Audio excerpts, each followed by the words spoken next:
अस्सलाम वालेकुम दोस्तों, तुसीं देखदे पए लुडन पंजाब टीवी ते मैं तुहाडा मेज़बान मोहम्मद अहमद। सब तो पहले अपने चैनल लुडन पंजाब नूं करना है सबसक्राइब और बैल आइकन नूं करना है प्रेस ताकि मेरी आने वाली अच्छी और बेहतरीन वीडियो जनाब मेरे वीर वेखण। सब तो पहले जनाब वीरां वास्ते, भरावां वास्ते और अपने प्यारे दोस्तां वास्ते जनाब वाइस सब्सक्राइबर की वीडियो जनाब लैके इस टाइम वीरा के मौजूद होए हैं और वीरा ने इंशाल्लाह आगाज़ करने हैं वीडियो का। जनाब पिंडी तो मेरे वीर ने, पिंडी तो नहीं गुजर खां तो मेरे वीर ने तैयब अब्बास वीर ने जनाब ये गां काली गां राती दो गोरियां गावां, एक गोरी गां लाई सी, एक काली लाई सी भाई आबद दे कोलों। जिहड़ी काली गां है वो भाई हरियाणे जनाब भाई तैयब ने खरीद की है गुजर खां तो, और जनाब ऑनलाइन उन्होंने पेमेंट पवाई है। वीरां दे सामने लोड करावन लगे हैं और वीरां नूं एक एक चीज़ की तसल्ली करान लगे हैं। भाई आबद आपा जी गां काली दी है ये पैसे तुहाडे कोल पहुंच गए ने, खरे खोटे तुसीं कर लेने भाजी बिल्कुल बिल्कुल ओके आ। भाई आबद दुआ दे अल्लाह पाक उन्हां दे नसीब करे, अल्लाह पाक उन्हां नूं लैणियां करे और जनाब इहदी आपां लोडिंग कराइए।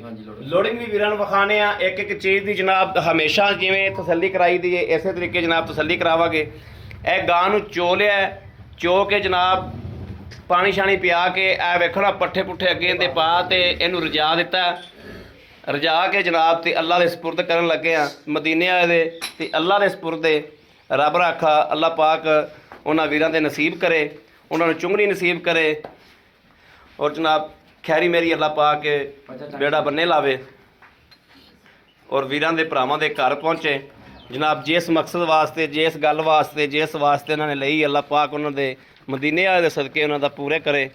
बाकी जनाब वीरां दे सामने हर चीज़ डालिया जनाब बाहर पराली पा के तसल्ली कर छड़िए। लोडिंग होने हो जाएगी इंशाल्लाह। लोडिंग वीरां नूं विखाने आ, डाला भी नोट कराने इंशाल्लाह। बाकी बख्तां दी ते नसीबां दी गल है।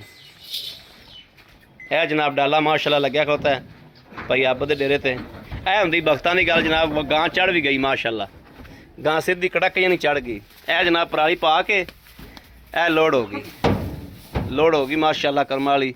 अल्लाह पाक साइयां दे बख्तां नाल रलावे ते अल्लाह पाक उन्हां दे नसीब करे। ऐ जनाब हाजी साहब बजुर्ग ने साडे ये लैके चले ने, ऐ जनाब लैके जा रहे ने गुजर खां जा रही जनाब। गुजर खां तो कोई 12-13 किलोमीटर नाल कोई गाँव वा उत्थे जा रहे हैं।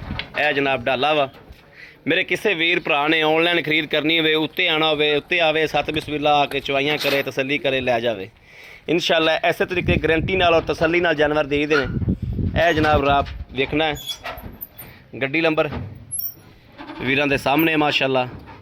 और मेरे किसी वीर भरा ने जनाब लेना हो डंगर राबता नंबर 0307 00 15 881 इसे नंबर पर जनाब WhatsApp मौजूद है और 24 घंटे नंबर ऑनलाइन होंदा है, मेरे वीर रब्ता कर सकते हैं। बाकी उम्मीद करांगे साडी अज वाली वीडियो मेरे वीरां नूं पसंद आएगी। पसंद आए कमेंट लाइक शेयर अपने वीर नूं जरूर करता रहना है ताकि तुहाडा वीर तुहाडे वास्ते वीडियो लैके अच्छी तो अच्छी लैके हाज़र होंदा रहे।